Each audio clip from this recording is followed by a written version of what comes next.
অনেক তো হলো সরিষা ইলিশ, এবার সরিষা দিয়ে অন্য কোনো মাছ ট্রাই করা যাক, কি বলেন সবাই? আসসালামু আলাইকুম, কেমন আছেন সবাই? আজকে আপনাদের সঙ্গে শেয়ার করতে যাচ্ছি সরিষা দিয়ে পাবদা মাছ। তো চলেন কথা না বাড়িয়ে মূল রেসিপিতে যাওয়া যাক। আমি প্রথমে একটি প্যানে বেশ কিছুটা তেল গরম করে নিয়েছি। এবার এই তেলে আগে থেকে নুন হলুদ দিয়ে মেখে রাখা পাবদা মাছ এক এক করে দিয়ে এপিট ওপিট উল্টে ভালোভাবে ভেজে নিব। পাবদা মাছ যেহেতু অনেক নরম একটি মাছ, তাই এই মাছগুলো একটু সাবধানে উল্টে নিতে হবে। এই তো কথা বলতে বলতেই আমার মাছগুলো ভাজা হয়ে গিয়েছে।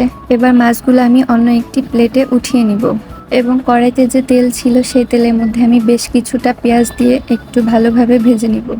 পেঁয়াজটা কিছুক্ষণ ভেজে নেওয়ার পর এর মধ্যে আমি অ্যাড করে দিব কিছুটা কাঁচামরিচ। এবার পেঁয়াজের সঙ্গে কাঁচামরিচটা আমি বেশ কিছুক্ষণ ভেজে নিব। তারপর এর মধ্যে আমি অ্যাড করে দিব পরিমাণ মতো পেঁয়াজ বাটা, জিরা বাটা, রসুন বাটা এবং সামান্য পরিমাণ আদা বাটা। এগুলো দিয়ে বেশ কিছুক্ষণ আমি একটু ভেজে নিব। তারপর আমি এর মধ্যে অ্যাড করে দিব সামান্য পরিমাণ পানি। পানি দেওয়ার পর মশলাটা আবারও একটু ভালোভাবে ভেজে নিতে হবে। মশলাটা ভাজা হয়ে গেলে এর মধ্যে আমি একে একে অ্যাড করে দিব স্বাদ মতো লবণ এবং পরিমাণ মতো মরিচের গুঁড়া, হলুদের গুঁড়া, জিরা গুঁড়া এবং ধনিয়া গুঁড়া। মশলাগুলো দিয়ে এবার আবারও একটু নেড়ে চেড়ে বেশ কিছুক্ষণ ভেজে নিব, যাতে মশলার কাঁচা গন্ধটা না থাকে। মশলাগুলো ভালোভাবে ভেজে নেওয়ার পর এতে আবারও বেশ কিছুটা পরিমাণ পানি অ্যাড করে দিব। পানি দিয়ে মশলাগুলো এবার ভালোভাবে বেশ কিছুক্ষণ কষিয়ে নিতে হবে। মশলাগুলো কষানো হয়ে গেলে এবার এর মধ্যে অ্যাড করে দিতে হবে পরিমাণ মতো সরিষা বাটা। সরিষা বাটা দিয়ে আবারও কিছুক্ষণ নেড়ে চেড়ে মশলার সঙ্গে ভালোভাবে কষিয়ে নিতে হবে। মশলাগুলো ভালোভাবে কষানো হয়ে গেলে এর মধ্যে অ্যাড করে দিতে হবে পরিমাণ মতো পানি। পানিটা এমনভাবে দিতে হবে যেন মাছগুলো সব সেদ্ধ হয়ে যায়।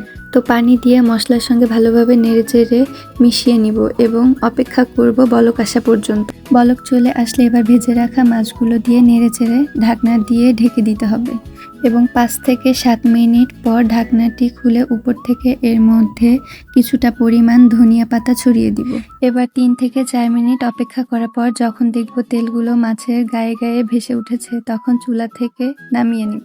ব্যাস হয়ে গেল আমাদের সরিষা দিয়ে পাবদা মাছ। দেখতে যতটা লোভনীয়, খেতেও কিন্তু বেশ মজার। আপনারাও ট্রাই করে দেখতে পারেন। আজকে এ পর্যন্তই, দেখাবে পরে কোনো ভিডিওতে। সবাই ভালো থাকবেন, সুস্থ থাকবেন। আল্লাহ হাফেজ।